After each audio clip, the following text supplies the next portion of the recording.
it's not about my point of view, it's about my viewpoint.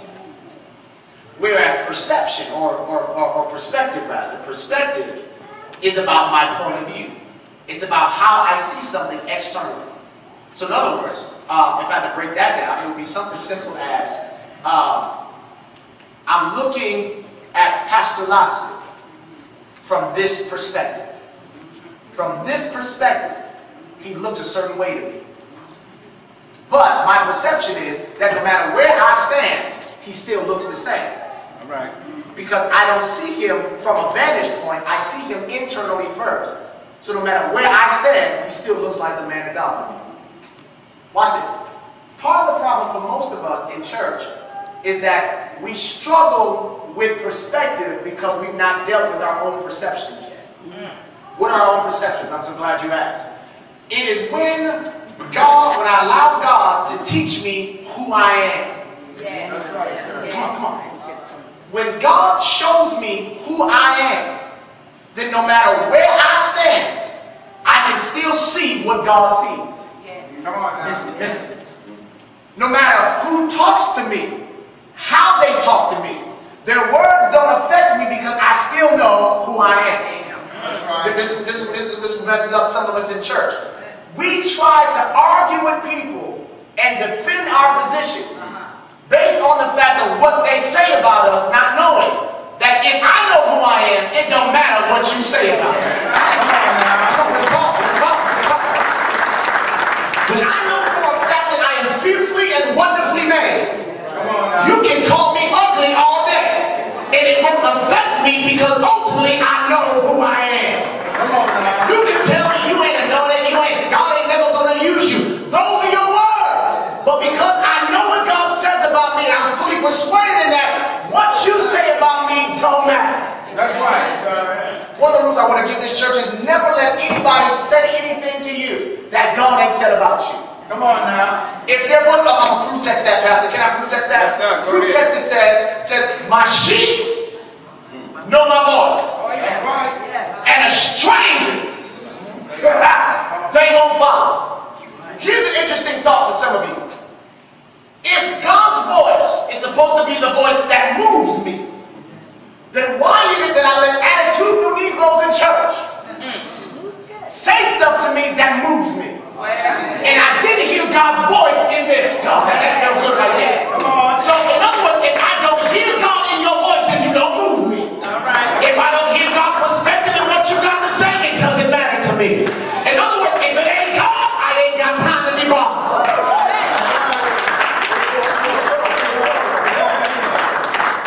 The problem, man, that we get caught up in is that we let relationships dictate who we are. The devil is a liar. There are some times where God will put you in a season to get rid of people in your life.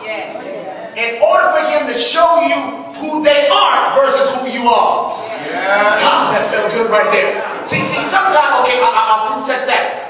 The text talks about in Genesis where Joseph was thrown into a pit. And people don't understand that when Joseph was thrown into a pit, they thought it was this whole prophetic deep thing, and it's not that deep. It's not that deep. Sometimes God will put you in a place of isolation. Because he will allow you, please don't worry when I say this because it's going to help about 9 of y'all right here, is that God will allow you to be in a place of isolation, not so that you can be lonely, because what he's doing is he's putting you in a place where the people that you wouldn't get rid of can't get to you. God, I felt that right there. So in other words, he'll throw you in a place where you are by yourself, because you thought that the people that you needed were right there. But God said, if I put you in this pit, then ultimately the folk that I'm trying to get rid of, that you were trying to keep, they can't get to you now. And now it's just me and you. So when I bring you out, they can't say that I did it.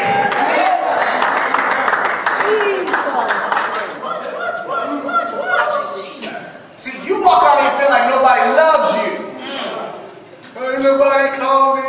Well, why are we so addicted to chaos? I don't believe it. I don't understand. Why is it? We're so addicted to relations to the point where peace does not seem normal for us. Come on. Come on, we got to deal. Because when your phone don't ring, why do you keep looking at the caller ID? They play with me, friend. They play with me, man. Ain't no nobody called me. Is my phone? Let me call Sprint. Did I pay the bill this month? Let me call correct. Is something, my phone cut off? Am I not getting service? And then you feel so validated by you that you call them and say, oh, you don't love me no more? You can't call me, you don't love me no more?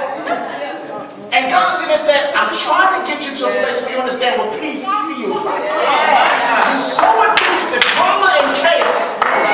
When drama and chaos feels normal to you. But anybody here beside me that says, God, if you don't do nothing else for me, allow me to enjoy peace. Allow me to be in a quiet place where I can hear your voice.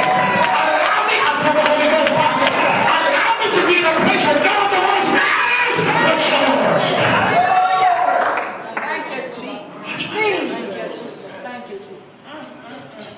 So God puts us in isolation. So our addiction to people, we can go through withdrawal now. Now I'm comfortable with me.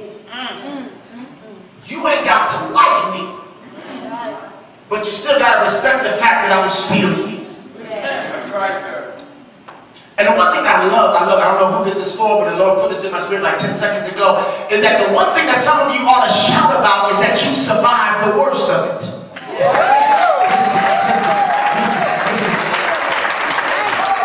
You survived some stuff that took the average person out. You smoked the same weed they smoke, but they crazy and you fine. You smoked with the same people, they got AIDS, but you fine. You were in the same club they was in, they got shot, but you fine. But that's because ultimately they didn't understand is that God had a promise over my life that no weapon formed against me shall be able to prosper. Slap somebody high five and say, neighbor, I survived the worst of it, and the best is yet to come.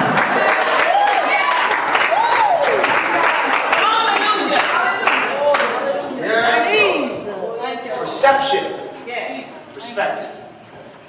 When I'm okay, God. When I'm okay with me. If I'm a female, when I'm okay with me.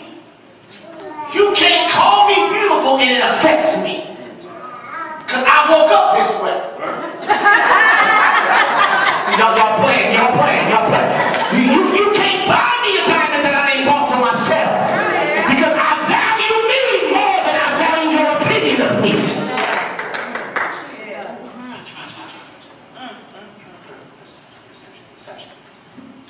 One of the problems that we face in this text is that it's interesting enough that in church, especially the 21st century church, Pentecostal charismatic church, especially those that are African American in persuasion, is that we don't have an affinity that we need God anymore.